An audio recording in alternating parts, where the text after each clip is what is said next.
The question is, show that each of the given three vector is a unit vector which is 1 upon 7 2i plus 3j plus 6k, 1 upon 7 3i minus 6j plus 2k, 1 upon 7 6i plus 2j minus 3k, and also show that they are mutually perpendicular to each other. So let's see how we are going to prove the given statement. तो चलिए शुरू करते हैं। तो सबसे पहले तो आपको एक कॉन्सेप्ट क्लियर होना चाहिए कि अगर आप किसी भी वेक्टर का मैग्नीट्यूड निकालते हैं तो उसका प्रोसेस क्या है। मान के चलिए आपके पास एक वेक्टर है r जो कि इक्वल है x इंटू आई वेक्टर प्लस वाई इंटू जे वेक्टर प्लस z इंटू के वेक्टर। और इनकेस अगर आप इस वेक्टर का मॉड कैलकुलेट करेंगे तो ये बराबर होता है square root of X square plus Y square plus Z square. अब जैसा कि आप देख सकते हैं कि क्वेश्चन में आपको ये प्रूफ करना है कि ये जो तीन वेक्टर आपको गिवन है ये तीनों के तीनों यूनिट वेक्टर है। तो हमें ये भी क्लियर होना चाहिए कि यूनिट वेक्टर का सेंस क्या होता है। एक ऐसा वेक्टर जिसका मैग्नीट्यूड 1 के इक्वल हो, they are said to be unit vector. तो सपोज मैं फर्स्ट वेक्टर को r1 वेक्टर से रिप्रेजेंट कर देता हूं जो कि आपके पास बराबर है 1/7 इंटू 2 इंटू आई प्लस प्लस 3 इंटू जे, देन आफ्टर प्लस 6 इंटू के यूनिट वेक्टर। और मुझे क्या करना है, मुझे इसके मॉडुलस को चेक करना है, मुझे इसका मॉड चेक करना है। और इनकेस ये 1 आ जाता है तो अपन ये क्लेम कर सकते हैं कि ये एक यूनिट वेक्टर होगा। तो इनकेस मैं r1 वेक्टर का मॉड कैलकुलेट करूं तो मुझे यहाँ पे लिखना होगा स्क्वायर रूट ऑफ, आप देख सकते हैं फर्स्ट टर्म आपके पास 2/7 है तो आप इसे लिख सकते हैं 4/49, दिस इज 4/49। सेकेंड टर्म आपका बनेगा 9/49। इसके बाद थर्ड टर्म बनेगा 36/49। और इनकेस अगर हम लोग इसको ऐड करेंगे तो आप देख सकते हैं कि ये डाटा हमें मिलेगा 49/49। आपने इन दोनों को कैंसिल कर दिया, the result you are getting 1। Means ये जो फर्स्ट वेक्टर है ये हमने कंफर्म कर लिया कि ये एक यूनिट वेक्टर है। अब बात करते हैं सेकंड वेक्टर की विच इज योर r2। ठीक है, तो सेकंड वेक्टर को मैंने r2 से रिप्रेजेंट किया हुआ है। और क्वेश्चन में आपको ये दे रखा है कि ये वेक्टर है 1/7 इंटू 3 इंटू आई वेक्टर माइनस 6 इंटू जे वेक्टर प्लस 2 इंटू के यूनिट वेक्टर। चलिए फिर से चेक करते हैं कि इस वेक्टर का मैग्नीट्यूड कितना आ रहा है। तो r2 वेक्टर का मैग्नीट्यूड अगर मैं निकालूंगा तो फिर से मुझे यहाँ पे सॉल्व करना होगा square root of, this is 9/49, then after 36/49, and then after 4/49। आप देख सकते हैं कि अगेन ये सेम डाटा है जो r1 वेक्टर में जनरेट हो रहा था। और फिर से आप इसे लिख सकते हैं 49/49, and this is also equal to 1। तो हमने ये चेक कर लिया है कि r1 वेक्टर भी हमारा 1 है और r1 वेक्टर का मॉड भी 1 है और r2 वेक्टर का मॉड भी 1 ही निकल के आ रहा है, मतलब these two are the unit vector. Now we are moving for r3 vector जो कि तीसरा वेक्टर है। आप देखते हैं कि इसका क्या डाटा है, 6i plus 2j minus 3k, 6i plus 2j minus 3k into 1/7। और फिर से इनकेस अगर आप इसका मैग्नीट्यूड निकालते हैं तो r3 वेक्टर का जो मैग्नीट्यूड है ये आपको मिलेगा 36/49, then after 4/49, then after 9/49। It is again same data, it is also equal to 49/49, and this is equal to 1। तो आप देख सकते हैं कि क्वेश्चन के फर्स्ट एक पार्ट को हमने हैंडल कर लिया है। यहां तक मैंने क्वेश्चन को सॉल्व कर दिया है कि r1 r2 और r3 जो कि तीन वेक्टर थे ये सारे के सारे यूनिट वेक्टर। अब क्वेश्चन का एक और पार्ट है कि हमें ये प्रूव करना है कि ये जो तीनों वेक्टर है ना they are mutually perpendicular vector. तो फर्स्ट ऑफ ऑल तो हमें ये पता होना चाहिए कि कैसे हम दो वेक्टर को म्यूचुअली परपेंडिकुलर वेक्टर प्रूव कर सकते हैं। तो मैं आपको बता दूं कि सपोज मेरे पास फर्स्ट वेक्टर p वेक्टर है और एक अनदर वेक्टर q है। और इनकेस अगर इन दोनों वेक्टरों का जो डॉट प्रोडक्ट है वो जीरो आता है तब अपन ये स्टेटमेंट दे सकते हैं कि p vector is perpendicular to q vector provided p and q is not equal to null vector. ठीक है, अगर अब p और q नल वेक्टर नहीं है और इनकेस इन दोनों का डॉट प्रोडक्ट जीरो आ रहा है तो वो केवल तभी आएगा जब p वेक्टर और q वेक्टर आपस में परपेंडिकुलर हो।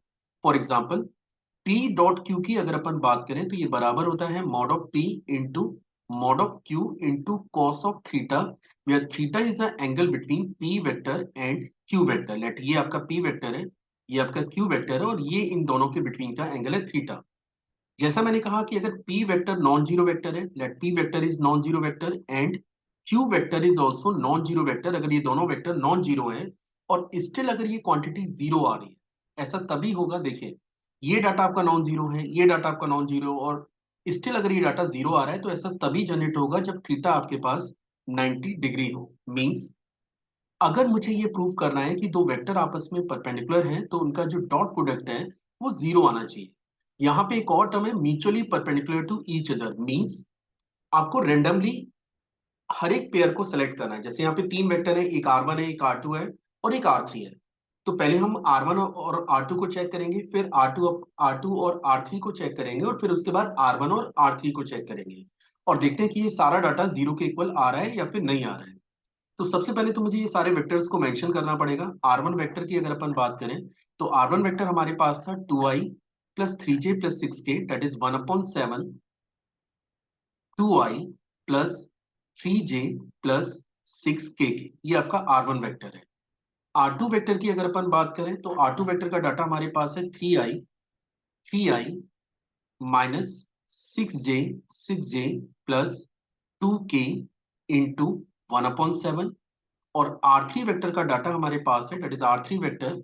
इसको अगर अपन चेक करें तो ये है 6i plus 2j 1/7 6i plus 2j minus 3k unit vector के। ठीक है, तो मैंने फाइनली तीनों वेक्टर को एक बार फिर से नोट कर लिया, और जैसा मैंने अभी आपको समझाया कि अगर ये तीनों वेक्टर आपस में म्यूचुअली परपेंडिकुलर हैं तो मुझे पेयर वाइज चेक करना होगा कि इनका जो डॉट प्रोडक्ट है वो जीरो आ रहा है या फिर नहीं आ रहा है। अब साथ में एक और कॉन्सेप्ट आ जाता है कि जब आप दो वेक्टर का डॉट प्रोडक्ट निकालते हैं तो इसके लिए आपको करना क्या होता है। फॉर एग्जाम्पल मेरे पास एक वेक्टर है P which is your x1i plus y1j plus z1k, ये फर्स्ट वेक्टर। एक अनदर वेक्टर है Q और that is your x2i plus y2j plus z2k। और इनकेस अगर मैं इन दोनों वेक्टर का डॉट प्रोडक्ट कैलकुलेट करूं तो इसके लिए हमें i के कोफिशिएंट को i से मल्टीप्लाई करना है, j के कोफिशिएंट को j से मल्टीप्लाई करना है, और k के कोफिशिएंट को k से मल्टीप्लाई करना है। Means that is your x1 x2 plus y1 y2 plus z1 z2। चलिए अब सबसे पहले R1 डॉट R2 को चेक करते हैं। ठीक है, तो R1 डॉट R2 अगर मैं निकालता हूं तो मुझे करना होगा 1/7 into 2i plus 3j plus 6k dot 1/7 into 3i minus 6j plus 2k।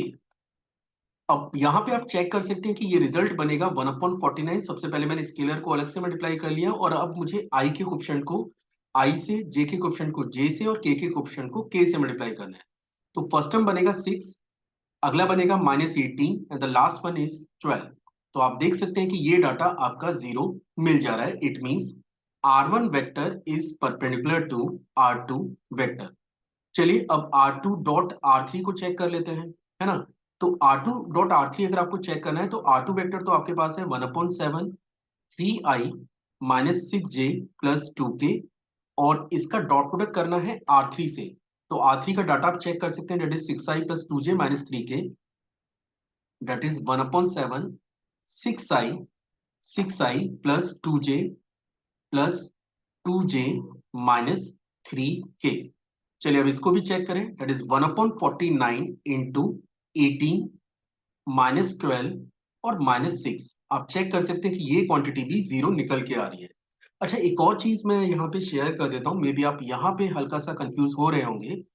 जब हम ऐसे दो वेक्टर का मल्टीप्लाई करते हैं, सपोज m इंटू ए वेक्टर का मुझे डॉट प्रोडक्ट करना है n इंटू बी वेक्टर से, तो आपको पता है ये दो जो स्केलर्स हैं जो कि रियल नंबर है, आप इनको अलग से सेपरेट कर लीजिए, विच इज एम ए। इसको आप अलग कर लीजिए, और सिंपली आपको ए डॉट बी का डॉट प्रोडक्ट कैलकुलेट करना होता है। The same concept I have used in the R2 R3 and R1 R2। ये जो 1/7 और 1/7 था इसको मैंने अलग से मल्टीप्लाई किया हुआ है, और उसके बाद आई के कोफिशिएंट को आई से, जे के कोफिशिएंट को जे से, और के कोफिशिएंट को के से मल्टीप्लाई करके रखा हुआ है। अब हमारे पास एक पेयर बचा हुआ है, तो यहां से ये भी प्रूफ हो गया कि R2 is perpendicular to R3 vector. अब एक केस बचा हुआ है R1 vector dot R3 vector के। तो आप देख सकते हैं कि R1 वेक्टर हमारे पास है 1/7 that is 2i plus 3j plus 6k, और इसका डॉट प्रोडक्ट मुझे निकालना है R3 से, विच इज और 1/7 into 6i plus 2j minus 3 के यूनिट वेक्टर से। चलिए फिर से चेक करते हैं। तो now again with the same property that is 1/49, this is और 18, इसके बाद ये आपका 6 आ रहा है और यहाँ पे दैट इज 12, फर्स्ट टर्म आपका 12 है, दिस इज 12, देन आफ्टर 6 और लास्ट में आपका आता है माइनस के 18।